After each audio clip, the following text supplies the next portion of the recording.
This is why the true ex-Muslims are ex-Shias. Oh, okay. And Yes or no? Don't mind. And I know Shias do taqiyya as well, so you were very careful. He's doing taqiyya already. you don't even understand Shia Islam. What they say is hadith.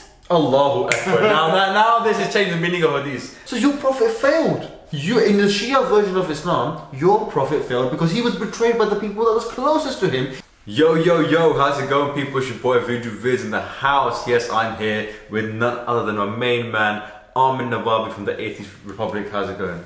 Hey, how are you? I'm lovely, thank you very much. So, as you can see by the title of this video, wherever you're watching, I'm an ex-Sunni, this is an ex-Shia, and what we're gonna do is we're gonna take a trip down memory lane, and I'm gonna put on my Sunni hat, he's gonna put on his Shia hat, and we're gonna have a Sunni versus Shia discussion where we're gonna both say why we believe my Sunni version of Islam is the better version of Islam. He's gonna say why his Shia version of Islam is the better, more accurate version of Islam. Yeah. This is fun. Yeah. This is fun because I think they're both wrong, but obviously Sunnism is the right one. In that Sunnism is obviously the right one in the wrong category. Right. So can you tell me why you think the Shia version of Islam is more accurate than the Sunni? Okay, just to be clear, the things that we're about to say, we don't believe in these things, okay? But if I did, it would be the right one. No, because I could just hear people typing like, Armin, I told you, you still have a little bit of the Shia in you. Like, people are gonna say that. I'm like, Yes. No, okay, guys. We're just putting our Shia hat on. We don't Sunni hat. Yeah, we don't believe in any of this nonsense. It's all nonsense. It's all myth. But our nonsense makes more sense than their nonsense. Okay. Yeah. So this is the DC version Marvel. This is why the true ex-Muslims are ex-Shias. Oh, okay. And now we're getting our gloves off. All right, son, let's see your best shot. Why? Zara K, Muhammad Sayyid, Sarah Haider. Oh no, Muhammad Sayyid is ex-Shia, is it? No, he's not. No. Okay, so not Muhammad Sarah Sayyid. Haider. Sarah Haider, Zara K, Ali Rizvi, Zara K. These are the true ex-Muslims. But we have Muhammad Sayyid, Hari Sultan. Who else we got? Mimsy. Okay, Mimsy, my wife, yes, but I mean, yes. Oh. Hassan Radwan. We've got royalty on our side. We actually have the 12 imams of ex-Muslims on our side. Maryam Namazi. She's Shia, yeah. Okay. It's, I think that would be a good boxing match, you know. Right. Ayan Hirsi Ali is Sunni. Sunni who's backing the reform movement. So she's not on our side. She's on the reform side. She's not on the ex-Muslim side anymore. But can you stop being a Shia and running away from the battle and tell me why you think the Shia Islam is better? More authentic or more accurate, let's just say, yeah. Not better or worse. So I'm gonna speak as a Shia now, right? Okay. From now on, when I say we, I'm gonna. Oh fuck! This is gonna get us in trouble, okay? Go for it. Okay. Because you guys missed half of Islam. Allahu Akbar. Half of Islam. Allahu Akbar. Please tell me. What did Muhammad left behind before he Quran died? and Sunnah. Quran, End of story. Sunnis win. Go on. Quran and Ahlul Bayt. Sunnah. Sunnah through Ahlul Bayt. Okay. Alright, so it wasn't just. But even this, he specifically said that he's leaving. But even Sufi Sunnis believe that. That's not even a controversial point, though. So you're missing the Ahlul Bayt. No. Even like the only Sunnis that would not agree with the Quran and Ahlul Bayt are literally like Wahhabis or Salafis. For the vast majority of Sunni history. So who's Ahlul Bayt? The five. Right. And everyone after. That's fine. We have no problem with giving respect to the Ahlul Bayt or learning about them or learning Islam through them in practice. But this is the main difference. Let's just put all this nonsense aside, right? Right. Us Sunnis, alhamdulillah, we put Allah first, then Muhammad sallallahu alaihi wasallam. Oh, he's using sallallahu alaihi wa alihi wa sahbihi wa sallam alayh. Okay? Us Sunnis, we put Allah subhanahu wa ta'ala first, then the Prophet Muhammad, then Ali, and then his family. And then Hussein, the sons of Ali at the bottom, if there is a hierarchy, if you want to put it that way. You, my friend, you Shias, don't say Ya Allah, right? You say Ya Hussein. More than you see Allah. You guys have more importance in your doctrine to Hussein and Ali than to the actual Prophet and Allah. Yes or no? Don't mind. And I know Shia do taqiyya as well, so you were very careful. He's doing taqiyya already. Go on. The reason why we revere Hussein and Ali is because they are our path towards Allah. Allahu Akbar. We learn how to worship Allah through Hussein. So what was the Prophet for? You're thinking this. What was the Prophet for? Well, exactly. You revere Muhammad exactly for the same reason we revere. Yeah, but sorry. Okay, who knows more about Islam, Muhammad or Ali? Of course, Muhammad. So why go to Hussein and Ali when you have Muhammad? Because Muhammad told us so. Because Muhammad told us that he's bringing the religion to us through the Quran and Ahlul Bayt. Because of our respect for Muhammad, that's why we should always respect Ahlul Bayt. As a Sunni, I have much love for Ahlul Bayt. But it starts with Muhammad. I agree, and that's why we're following his command. So why are you guys let me say something. You're like, oh, we just respect Ahlul Bayt. We do. Do you just respect the Quran without actually following his commands? No, if Muhammad brought two things, with two parts of Islam, if one of them is the Quran and the other is Ahlul Bayt, why are you following one of them and only respecting the other one? Okay. You should follow both. I agree with you. And so I'm gonna. This is how I see as a Sunni how I see Shias. Christians and Muslims both love Jesus. But Christians will say, you don't love him properly because you don't recognize him as the Son of God. We say, no, we recognize him in his proper place. We see him as a prophet. We love Ahlul Bayt, but you guys put Ahlul Bayt, and especially Hussein and Ali, on a level that doesn't need to be put. The same way the Christians put Jesus as Son of God. Right. We don't need to elevate unnecessarily the status of these people to love them and respect them. So you are taking some fringe, you're blaming Shiism for the bad practices of some Shias. No, I agree. No, I agree with you. Okay. Muhammad and Allah is above all things, right? That's Some Shias now have taken the reverence for Hussein and Ali to some extreme levels, which is not acceptable. Okay. But the Shiism itself, the understanding is that these are people that make your path towards Allah easy. They show us the way. So where do you follow them? Okay. We follow them not because we're worshiping them. We're following them because they're showing us how worship of Allah is done. Okay, so this is what they are our guides towards Allah. So what about, where do you put Umar, Uthman, Abu Bakr? The Prophet spent so many traitors. Traitors to Muhammad's way. Okay, so the Prophet Muhammad spent so much of his life, his blood, his energy with these people. And they betrayed him. Right. So that for me is a huge, like if I was an ex-Muslim, those idiots, right? If I was an ex-Muslim, I'd be like, your Prophet spent all these time, years and years, and trusted these people only to be completely fooled by them. What kind of Prophet is that? He's got access to God. He's got access to knowledge which is unseen. But the Shia's like, oh, you guys got betrayed. Muhammad got betrayed by these guys.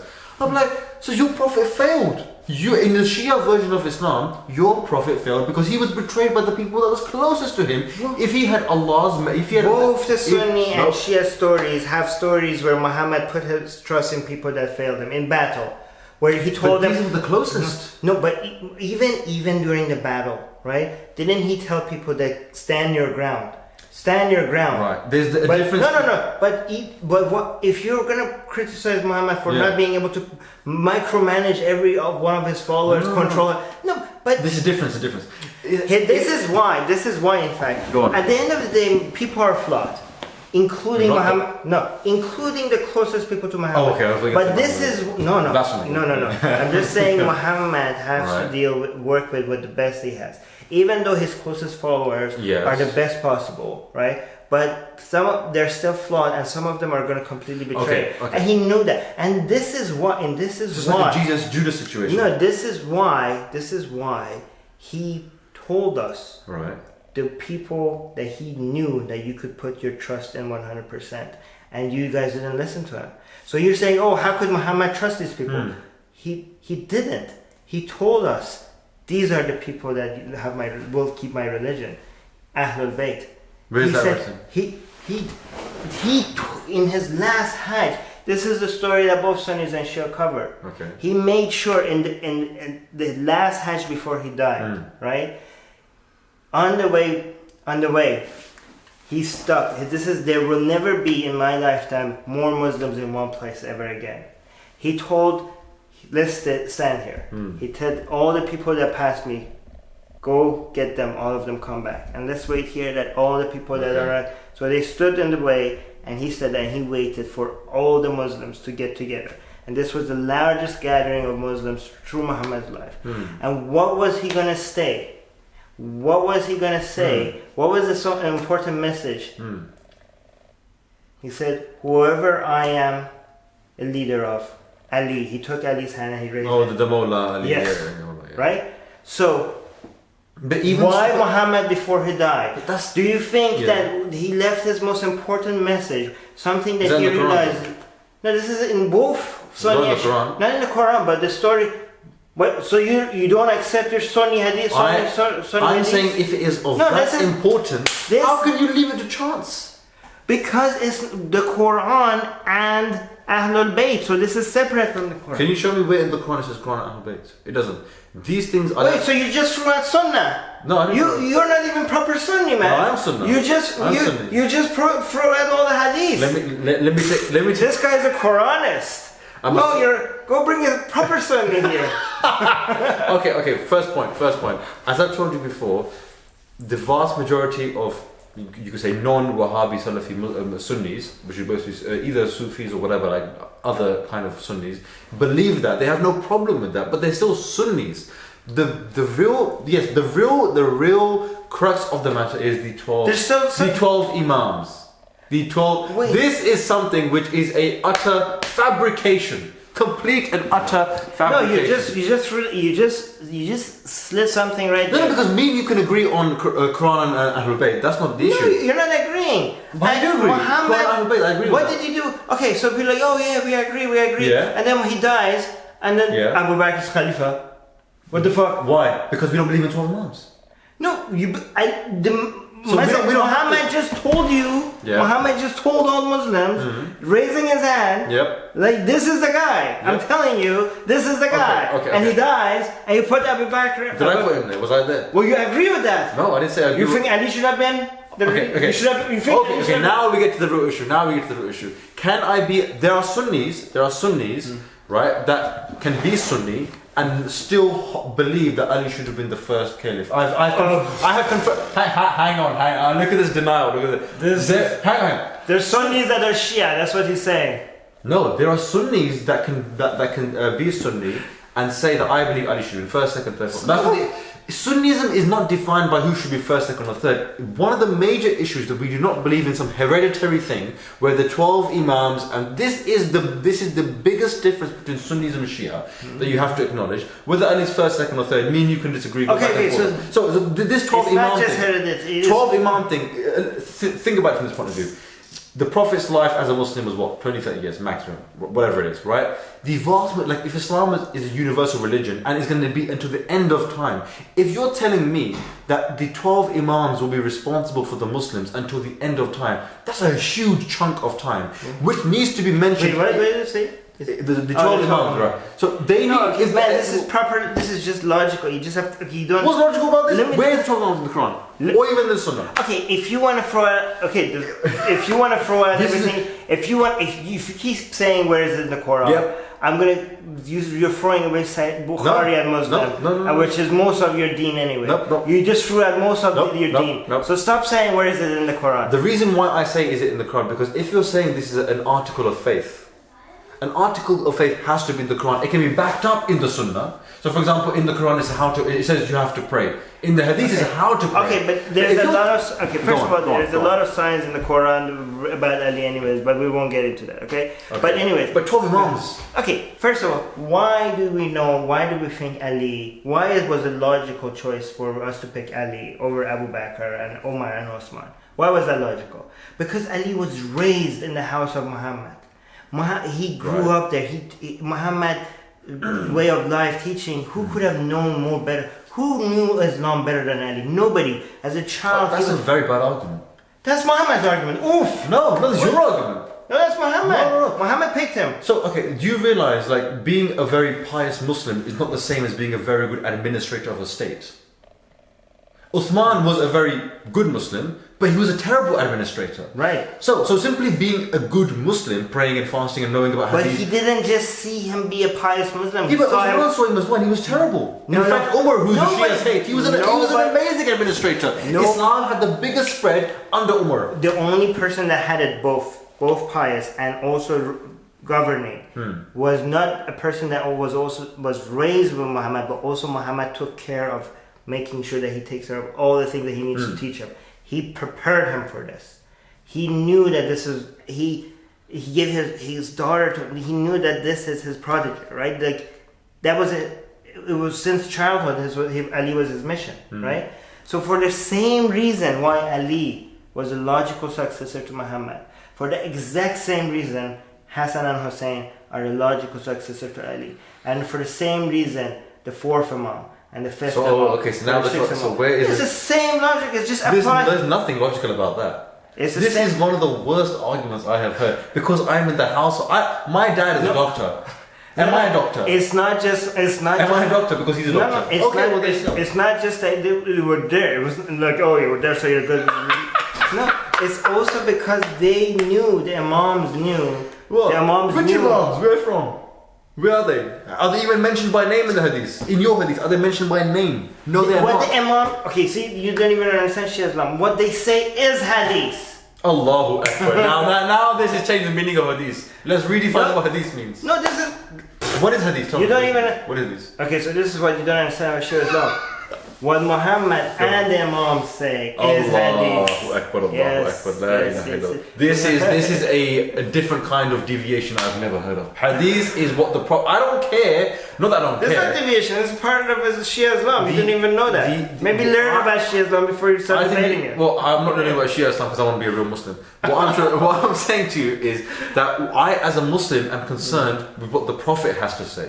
Right? Above anyone else. So why am I going to go after this Imam? Okay, your concern is about what the Prophet has to say. Yes. And yet you put in command the person that killed his daughter.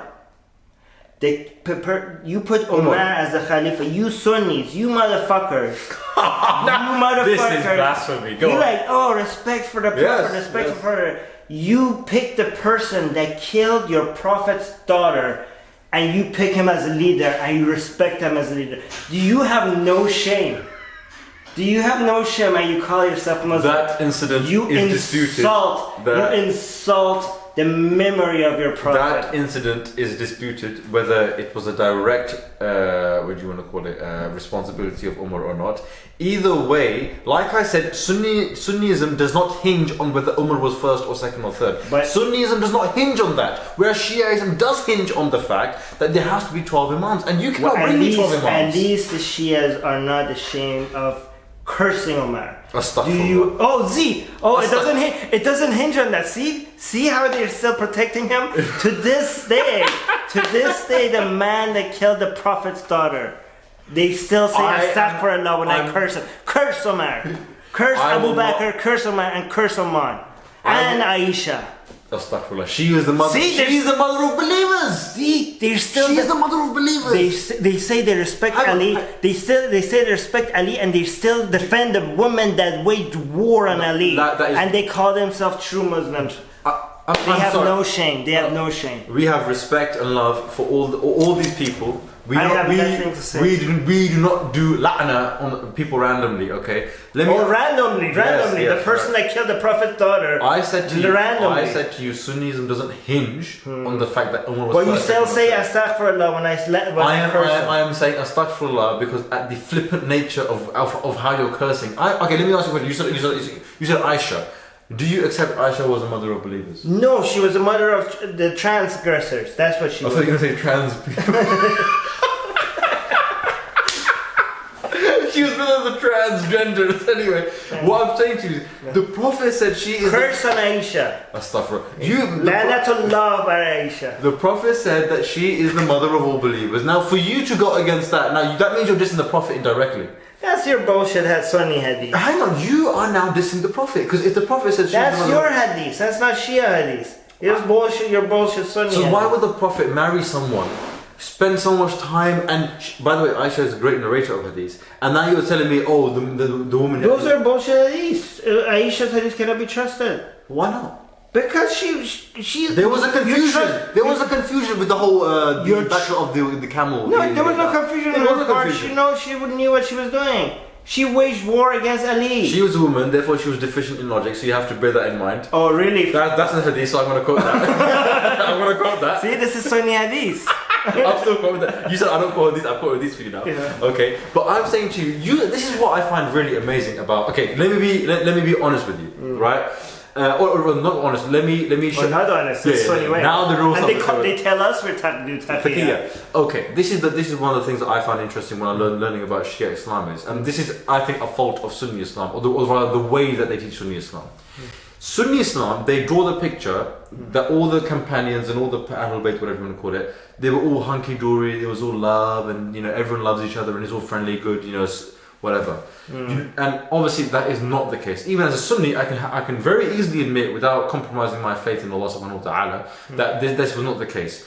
So, but however, Shia Islam, they take these differences or disputes and they make it as if it is part of the religion. You showed your true colors by can you say Lanatullah bar Umar right now in front of camera? If you do not think, if it's not hinged on... Finish your point. Go on. If your faith, your deen does not rest on Omar, can you say Lanatullah bar Omar right now? I probably could, but I would probably be a very bad Sunni. There you go. No, but I'm... Okay. Tamam. You can't. But why you say Sunni Islam? What you're doing is you're putting a unnecessary requirement on me to say... Unnecessary to curse the person that killed the Prophet's daughter. The thing is, me and you weren't there, and the reports that we have... What about the fact, this one is not disputed. Go on. When Muhammad died, before his body was even cold, you know what Ali was doing? He was burying him. He was burying your prophet. He was burying my prophet and your prophet. Okay, go on. You know what Abu Bakr, Umar and Usman were doing? Yeah, they were talking about leadership. They were talking about who gets power. Okay. They were the greedy fucking bastards. Astaghfirullah. That they were like, Muhammad wasn't even buried yet. And they were why like... do Shias have to curse randomly? This is what we're talking about. It's not randomly. These are the motherfuckers that betrayed the Prophet. How did they betray the Prophet? How is that random? Okay, let's imagine that... They're power-hungry motherfuckers that can't even wait before the Prophet is buried before they start talking about homosexuality. No. Okay. And you also admitted that just right now. What did I admit? You said like, I asked you what they were doing. But you haven't let me explain. So I'm saying to you that do we need 4 people to bury? Not only just random 4 people. No. The amount of disrespect for the Prophet. Let me finish. We don't need to be there. It's just the Prophet's body after all. Let me finish. Let's say, for example, the president of a country dies. Does the whole staff have to bury him? Some people will bury him. Some people will tend towards matters of state, who's taking over, what's happening, because there is obviously a power vacuum. Wait at least a day. Okay, that's a good example. Yeah. Even if they're not the ones burying it, they at least come and show respect. There would be a ceremony. They would be sitting there. They would be silent. They would be crying. They would be at least there with Ali showing. I know she was like crying. I know she was like crying. Because we recognize tragedy when we see it. That's why we know. Shias have perverted and actually... You guys don't cry because you have hearts made out of stone. I'm sorry to say, and this is all with all due respect to my Shia brothers and sisters, you have this misery porn where you listen to these stories again and again and you love crying about it. You get off of it. You have this pornography like, oh, tell me what happened again. Bruv, we know what happened, okay? If they died for us and they sacrificed for us, we should be happy that we're alive right now and carry their name in honor. Not constantly cry and mourn about them. Constant. Yeah. This is Catholicism. Oh, I've sinned. Father, forgive me. Whip myself. Oh, I'm so bad. I'm so fat. What is this? What is this behavior? Explain yourself. We are miserable because the world is full of misery. You ignore. What are you, Buddhist? You ignore the crimes committed, not just by non-Muslims, but the people that pretend to be Muslims, the people that you Sunnis. You are more takfiri than takfiris. The people that they call themselves Muslims and they betrayed the Ahlul Bayt, they betrayed the family of the Prophet, and they point at us because we cry when we see the tragedy that they have inflicted on the family of the Prophet. We cry and we're not ashamed of crying because there's a tragedy happening and we recognize it, and we cry loud so that the whole world could hear it, so that the whole world is informed of the tragedy that you have inflicted. What did I do in this? What are you saying? You are excusing it. You're endorsing it. By the way, you are of the same people, and you deserve to be cursed as well. Mate, I'm Paki. I'm not even Arab. What I'm trying to say to you is, you're Sunni. That's okay. I'm Sunni, and I can condemn a Sunni. I can do that. You should condemn yourself. I can even condemn myself and still remain a Sunni. I can condemn Yazid. I can condemn Muawiyah. I can condemn all these people. But not Umar, Abu Bakr, and Usman. If you can bring me something, no, because the thing is, okay, no, I can. Because the thing is, as a Sunni, I don't believe any of these people were infallible. The only person I believe that was infallible was the Prophet. So if you bring to me something with Umar is wrong, I say, you know what, that was wrong. He was wrong. For example, Khalid ibn Walid. Then why are you excusing putting him in a position of leadership? Can you accept that I can condemn them? There's nothing wrong with. So do you agree that the people that put Abu Bakr in power, they betrayed Muhammad's wishes? No, I can't say that flat out. I can't say that flat out. I can't. Come on. No. If you bring me evidence of betrayal, I can even grant you, be very generous with you, and say Abu Bakr should not have been the first caliph. But that still does not give way to the 12 Imam narrative. That says 12 Imam narrative is out of thin air. It's got nothing to do with Islam. And I'm telling you again and again that Islam is a set of... You know, I will accept you. I will accept you as my fellow Muslim brother. Okay. Even if you just go with, it should have been Ali, Hassan, Hussein, Fatima, Zahra. You know, even just stay with me on that. And then what? Forget, you know, even if you don't accept the 12 Imams, right? Yeah. I will accept you as my fellow Muslim.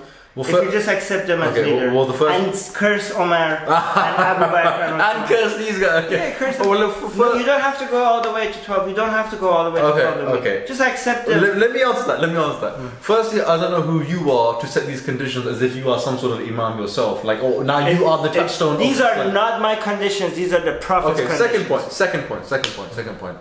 This is what it comes down to. For me, as a Sunni, Islam is a set of principles. It's like you pray, you fast, you believe in one God, the final prophet, the book, these kind of things.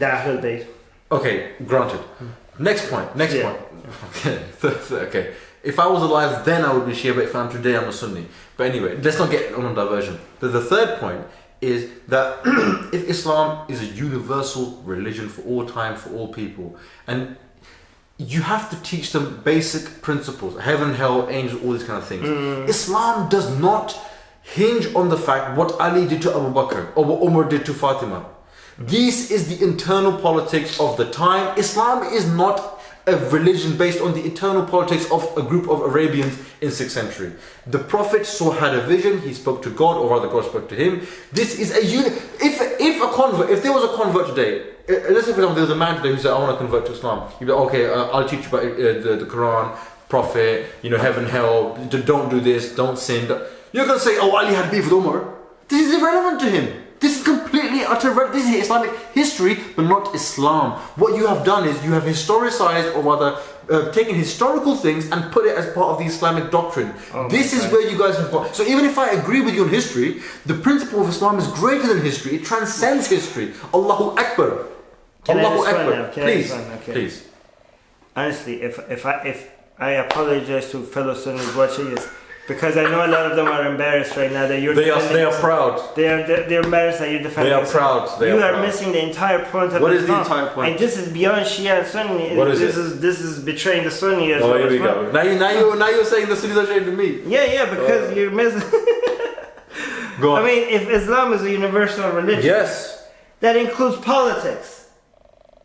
But Islam includes No, let me explain. Oh, go on. It's very. Islam is an all-encompassing, complete religion. It covers every aspect of your life, including ruling and politics. Yes, I agree. Right? I agree. And to be able to understand how to rule and how to do politics, you have to see what Muhammad said and did. Yeah. And what we're supposed to do. But what Muhammad said and did. Not Ali, Abu Bakr, Uthman. No, those guys are fallible human beings. Muhammad said you have to follow Ali. He said, follow my Ahlul Bayt. Let me finish. That's very bad. I can't try against that, but go on. Let me finish. He said, follow Ahlul Bayt. So when he said follow Ahlul Bayt, that means that what happened to Ahlul Bayt and how Ahlul Bayt. Now you're inserting. Let me finish that. Go on. How do I follow Ahlul Bayt other than observing what they said and did? Okay. And how they responded to different situations.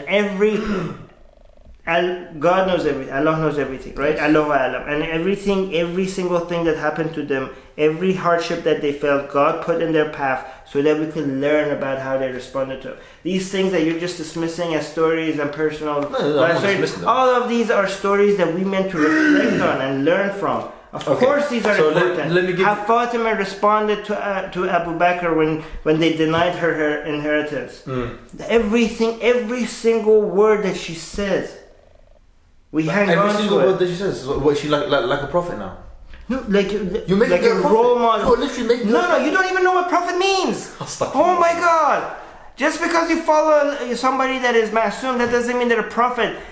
God never talked to Fatima. That's what. Maybe you go learn about your own Sunni version of Islam before you come to Beit Shia. She's not a prophet because God never spoke to her. That's the definition of a prophet. No, but you're saying we should hang on to every single word. Yes, because she's a role model for women. Yes.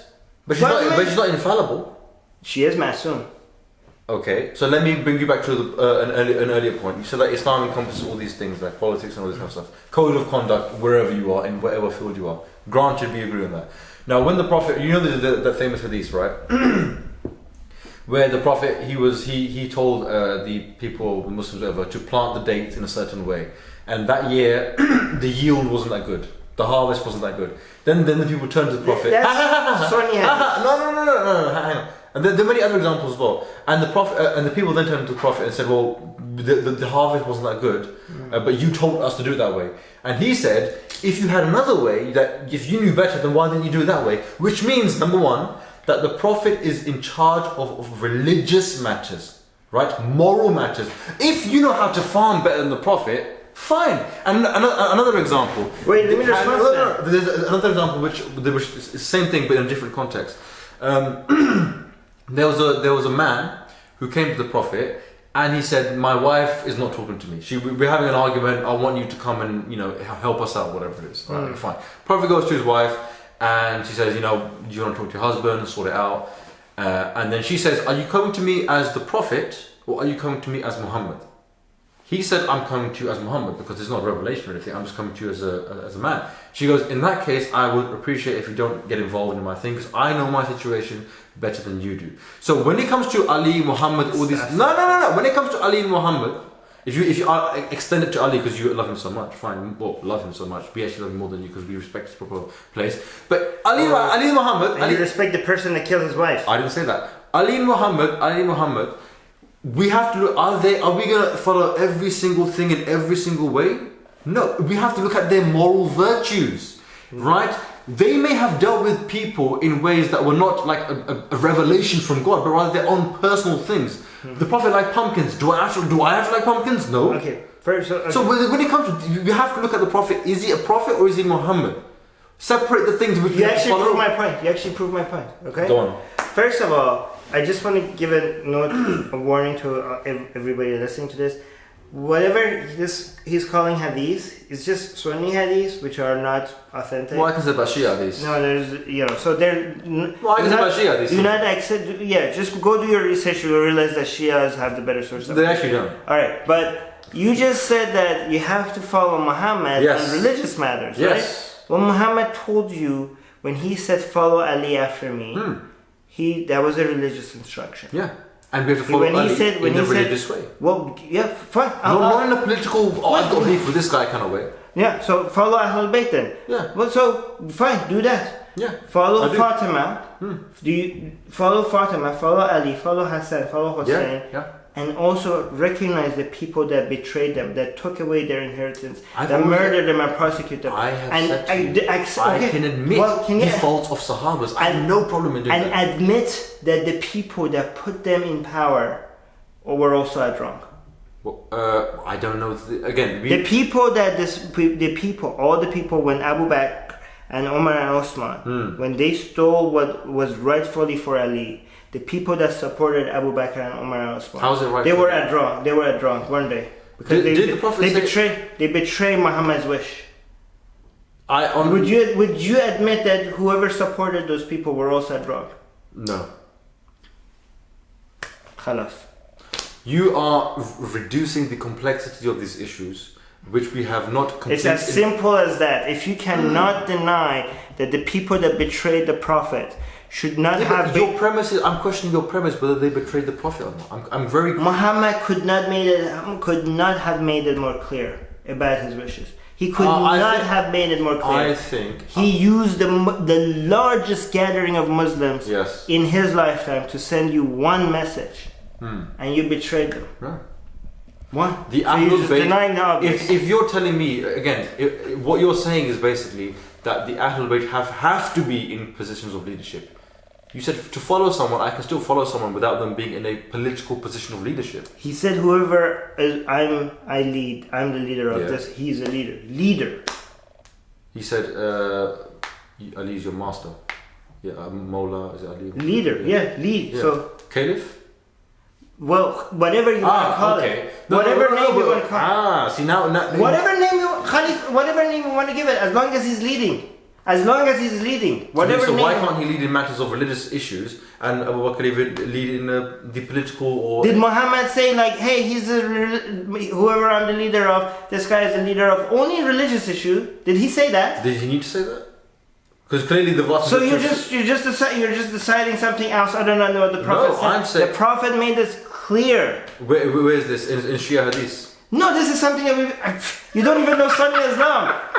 What this event is agreed upon by Sunnis and Shias combined. Okay, you know what? I'll even go to you. I'll even meet you the whole way. Good.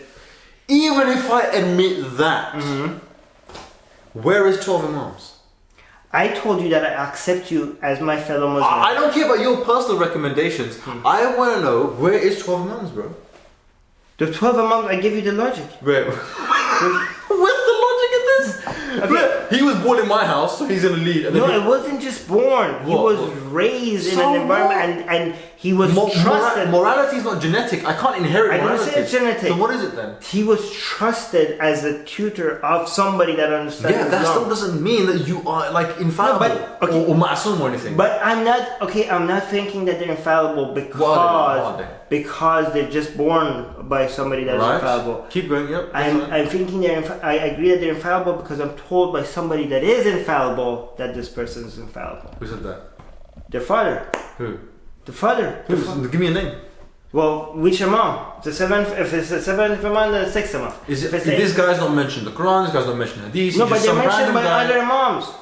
They're mentioned by other Imams. Can you tell me in the Quran where these Imams are mentioned? In the Quranist. Is this guy a Sunni or a Quranist?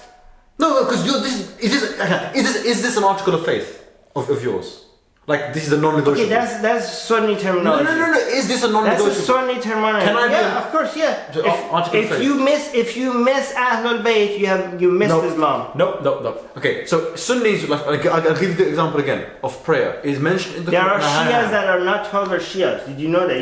They could be 7, 8, 9, 10. The number is the issue. You're like, 12, where did 12 come? Well, we have non-12 or Shias. Okay, so even I would ask the same question to them. So I'm just telling you, whatever number you have, you agree with the Ahlul Bayt, right? The 5, right? That, so as long as you agree with me on that, I'll accept you as my fellow Muslim. I don't need your acceptance, bro. I'm asking you. I'm asking you a very specific question.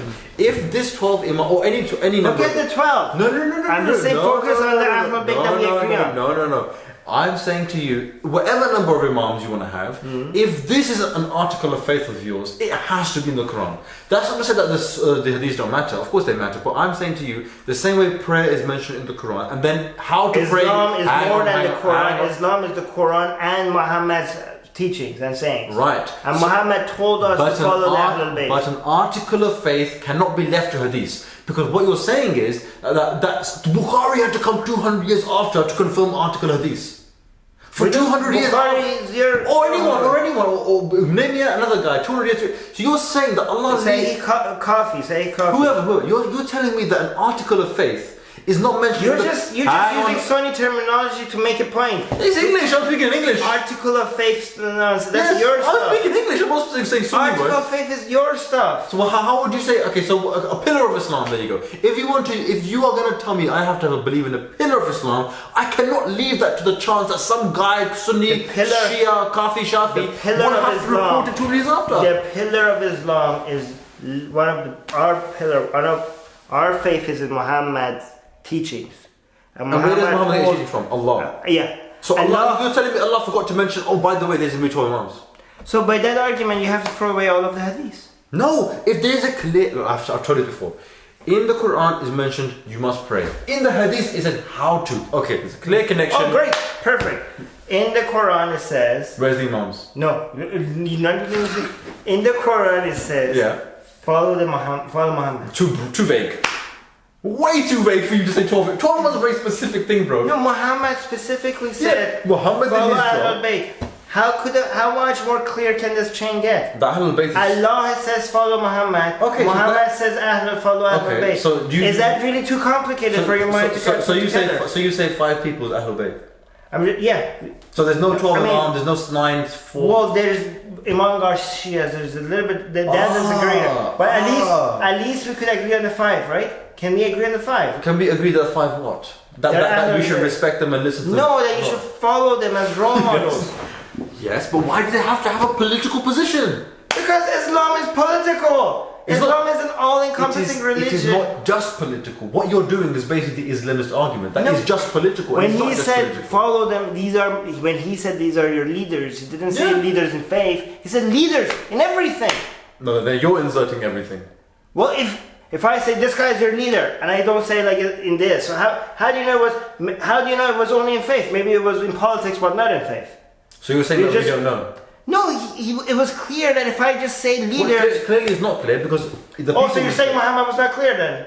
No, I'm saying the way you're phrasing it as if it's not... you're saying Muhammad was not clear in his message. Is that what you're saying? No, you're saying that. No, I'm saying it was clear. I'm saying the way you're making it out as if it could only mean one thing in this particular context. I've got nothing but respect. No, you think Muhammad's message... How much more clear can this get?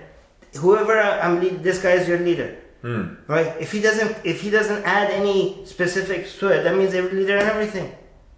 So, if you deny that, then you're saying his message was not complete. He should have added something. Are you saying Muhammad didn't? No, I'm saying that what you're doing is reducing literally one line of what the Prophet said and then extrapolating upon that he said leader, therefore in all matters, in every political, social thing he's positioned, he's a leader, which I'm saying is unfair. If he didn't qualify it, that doesn't mean that why are you reducing that when he didn't reduce it?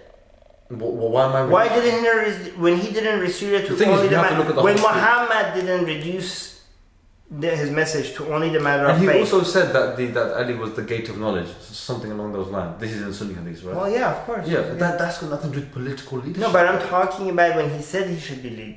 And in fact, when Prophet do you think that first of all, before this event, people already knew that Ali was a good. Before the what, sorry? Before the event when Muhammad raised Ali's hand, people already knew that Ali knows his faith. Yeah, I agree. So what was if he was only. This is perfect. I got you.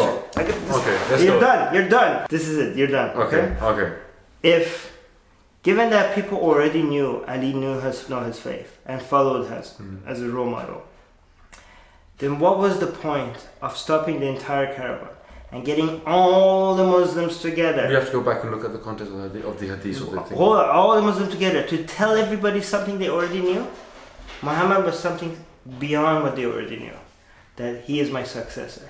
could not be any more clear. So even if I grant that to you, that does not mean anything with 12 Imams. You're putting two things together. I keep telling you. Because that's the core belief of the Shias. No, see, you don't understand Shias. Okay, you say 8 Imams, 7 Imams. No, it's not about the number. You believe in a succession of like father to son, father to son, father to son. Muhammad believed in that. He did not. He said, you agreed with the 5?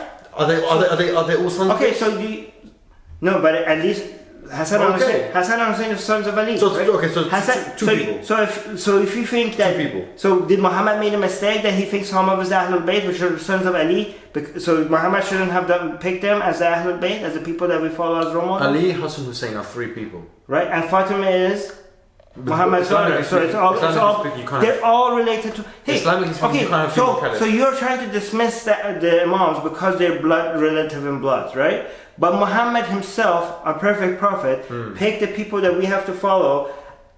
The people that he picked were related to him with blood. So he also mentioned many times you have to look for So Muhammad. So companions. if you think that's a mistake, if you think that picking the Imams as role model is a mistake because they're related in blood, then you also have to claim that Muhammad picked all role models by mistake since they were related to him by blood. That's a very false argument. They were all the people that Muhammad picked as role models were related to Muhammad by blood. Did Muhammad make a mistake? I don't know if that's 100% true because he also praised the companions as well many times. But he didn't pick them as role models for after he died. I think he did. When did there are many hadiths. There are many. Oh, Sunni hadiths. How convenient. Every time I say hadiths. How convenient. This is what you've done to me. When I say Quran, you say what about hadith? And when I say hadith, you say Sunni hadith. I'm giving. So where am I supposed to go? No, because I'm giving you the story that both Sunni and Shias agree with that happened. I don't know if they agree with it the way you're giving your commentary. Everybody. I don't know if they agree with it like that. Well, they try to dance around the meaning of it. Of course, that's what Sunnis do. I think this what's happened here is that Shiaism is a politicization, historicization of certain principles in Islam, and what's happened there is they've carried on that beef. Even if you are on the right side of the beef, even like I said, I can grant you all those points. But Islam is a set of principles that transcends time and place. And what you've done is you've ossified or solidified Islam into one time zone and said now we're going to continue the politics of then into now. Which is a huge blunder and an absolute missing of the point of Islam in the first place. Islam as a set of principles can exist. Okay, this is interesting. That's your closing remark. I will make my closing. Okay, so I'm saying Islam as a set of principles can exist without even me knowing the ins and outs of what happened between the beef between this caliph and that caliph and this Ahlul Bayt versus this person. Because Islam transcends all of these things. Even if I grant you that Umar, Abu Bakr and Uthman did things wrong and all of that stuff, as a Muslim, my faith is on the Islam and the articles of faith included in the Quran and the infallibility of the Prophet. This is my Islam. I can look at the Ahlul Bayt as examples, as role models. Political leadership is a different ball game. And if you want to talk about 12 Imam, then where on earth is that in the Quran? Muhammad, before he died, he already knew that what his community is going to be divided like this. And he said he predicted this. And you guys, you guys betrayed our prophet. He could not have made it more clear, and he wanted to make it clear. He came to us and he had 2 gifts. One that was the Quran, and the other one was Ahlul Bayt. And he made sure many times that who's going to be his successor. And I really pity you because it's really hard to dance. It's really hard to dance around such a clear message, right? And the Sunnis, imagine that how much effort and energy they put into trying to change Muhammad's clear message. I think it's such a shame. And for you are stealing half of our deen from the people that think that they're Muslims, right? And you keep saying Islam is this, Islam is that. Islam is an all-encompassing religion, okay? Includes politics and all these. It's interesting because they have different standards. When it comes to Muhammad, We follow every single, like we listen, his life, we follow everything that he did in his life in detail to figure out what is right and what is wrong and how we're supposed to follow the Quran. And then when we Shias do that with Ahlul Bayt, they're like, oh, you're missing the point of Islam. No, we're doing the same thing. When Muhammad lived, we followed him as a role model, and then he told us that after me, these are the people that you follow as role model, and we respect the Prophet enough to follow his command, right? It's not about missing the Quran or missing Muhammad. It's about actually respecting his wishes and knowing that the Prophet knows what's best for us. Okay, we have to agree to disagree on that point. Thank you very much. Okay guys, I hope you enjoyed that. So we put our Sunni and Shia hats down. Yeah. Put in the comment section who you think won. Maybe. I'll tell you who won, right? Ex-Muslims, okay. But the point is, where do you think a Sunni could criticize Shia Okay, better? so you missed a major thing against... You should have accused me of shirk. Forgot. You forgot, because... the biggest sin in Islam is shirk, right? So give me an example. So Shias, they pray to Ali. They pray to Hussein. I thought that was like a minor sect. No, I mean, they say Ya Hussein, Ya Ali. We have imams that says that like saying Ya Ali is like 30,000 times reading the Quran cover to cover, right? That's how much sawab you get. But is that the average Shia or like the? Because this is what I don't want to assume. If there's like I don't want to. But I mean, like every Shia, for example, like when the Shias when they pray, they have like they pray that stone thing. Yeah, What is that? It's clay, right? Yeah. So that's kind of like idol worship. They kiss the shrines of their imams, right? Even Sufis do that. Yeah, well that's Sunnis, shirk. Well, that's Sufi. That's shirk as well.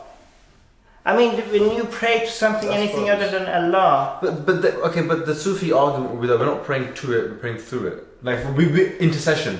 Yeah, but that's what the idol worshippers. But that's what idol worshippers say as well. That's an excuse. That's what the Hindus say. I want you to focus more on the mainstream Shia stuff. That's mainstream. Is mainstream? That is Okay, mainstream. I didn't know that. Mainstream, Okay, yeah. I didn't know that. I was waiting for you to say that. Shirk. Shirk, yeah. Guys, you're doing shirk, man. What's wrong with you? No, it's too late, man. Okay, well, okay, fair enough. But the one thing I would say is with regards to Sunnis, and this is what I agree with Shias. Mm-hmm. From the Shia version, the Prophet had a plan for what happens after he dies. Mm-hmm. The Sunnis do not. Ooh, yeah. And this is what I was watching a debate on Sunni versus Shia, and obviously I was watching it as an ex-Muslim, so I got the whole Sunni argument. Yeah.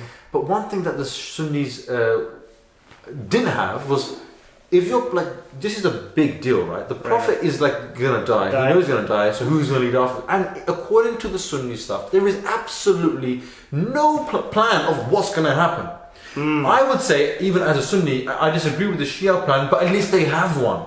The Sunnis don't even have. The best they can say is, Shura bainahum, discuss amongst yourself. Are you leaving the message of Islam to be debated amongst people who are fallible and full of flaws? And we see the results. So I was the biggest argument against Sunnism.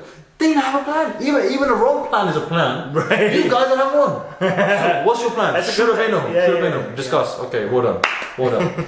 And it's interesting because for every 3 Khalifas before Ali, there were 3 different methods of picking somebody. Very, very good. According to Sunni, this is what I ask my Sunni people, right? Who say we need a caliph. They say, okay. First question: how will he be selected / elected? He will be chosen by people. Oh, so it's democracy. Oh no, not those people, not everyone. So only a few people. Or which people? And who will choose those people? And why is their voice even more? Right. There is nothing. Yeah. There is nothing. But the way Abu Bakr was selected was completely different from council. Yes. Yeah. But then the way Omar was selected was based on Abu Bakr. Yes.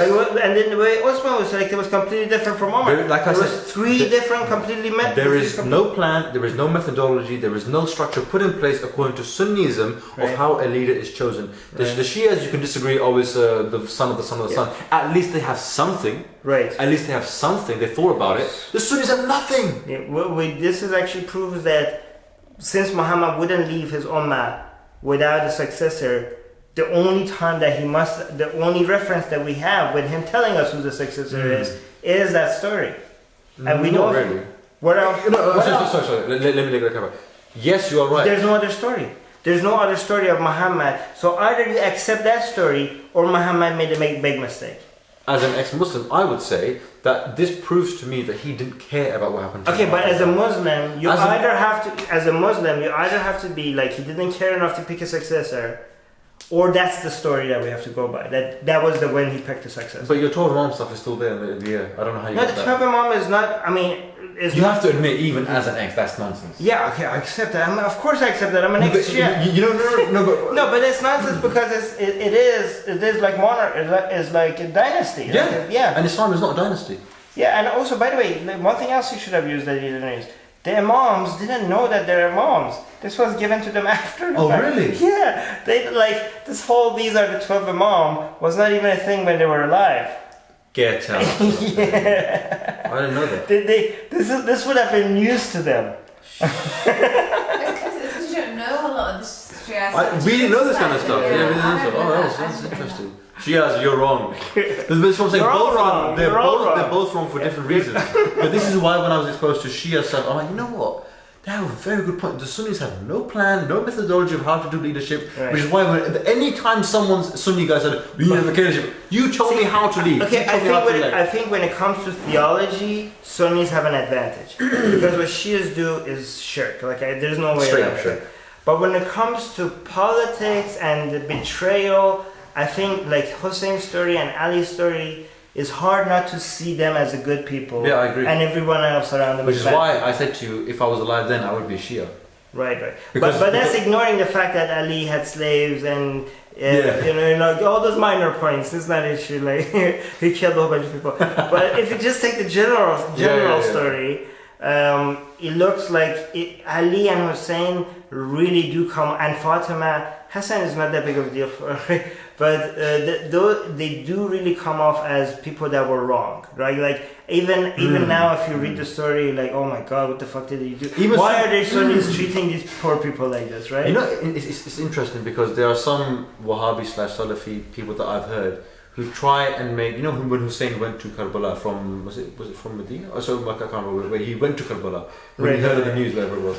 Right, and the Kufites told them to come. Yeah. He was on the way to Kufa. Yeah, but they make it out as if Hussein was either naive or innocent, or like he was almost a bit clumsy, as if he didn't know what he was doing. And even as a Sunni, I was reading this. I'm like, are you seriously going to put that kind of mischaracterization on Hussein? Yeah, I was annoyed. But there are some people who do it because they have to justify the whole thing in the first place. Yeah, also they say Yazid really didn't want to kill us. Yeah. It was Shimon ibn Joshua, like... But then the Shias were like, why didn't you prosecute the person that actually beheaded Hussein? You know, Hussein looked like Ali a lot. Oh, really? Yeah, and people like when they brought the head to Yazid and it started rolling in the ground, people started crying. They were like, these are the cheeks that Muhammad used to kiss when he had... I'm getting emotional. I'm being serious. Because it is an emotional story. Right, it is. But do you think that... So, okay, to wrap it up, because do you think that they do use this as misery porn? Yes, it's... Yeah. And it's actually, even if it was real, it's actually a disservice to constantly use this in a very... Yeah, we don't know... In a very calculated way to keep people down. It is not true. Like it's just like it's so bad. Like of course. Yeah. It is. It's actually it's injustice to the actual memory if it happened. If it happened, we don't know if it happened. Assuming it did, it would actually, I think, be a misuse. And no, I mean, if it did happen, Hussein. Like I'm actually angry with Hussein. If it did happen, he took women and children with him to that war, knowing that they're going to be killed. That's a good point. So I mean, like, what the fuck, man? Like. So. Alright guys, I hope you enjoyed that. Please subscribe to my channel, to Atheist Republic, to Armin Navabi, to Secular Jihadists. Mention your channel because I'm putting this on my channel. Vidz, Vidz, check it out. Link in the description. Link in the description, guys. See you guys next time. That was amazing.